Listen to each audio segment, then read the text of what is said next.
To set the table up for joining, we loosen the knobs on the back of the outfeed face and slip a shim behind it. Make sure it goes all the way in. And then just tighten the knobs up again. That draws the face back flat and the shim supports it fully.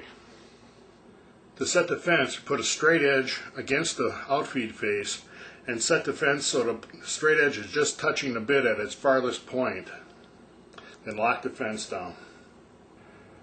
With the fence set properly, if we hold the straight edge flush against the outfeed face, there will be a gap along the infeed face. That shows you how much material is going to be removed in the joining operation.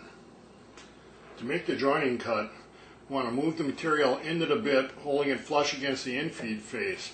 As we get some material removed and we get a flat spot on the outfeed face, we want to begin holding pressure there and dragging the rest of the board through the bit. That'll make the cut parallel to the outfeed face.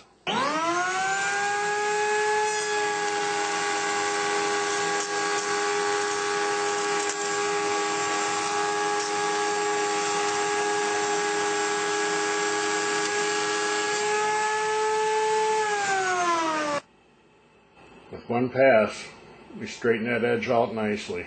There's no gaps under the straight edge.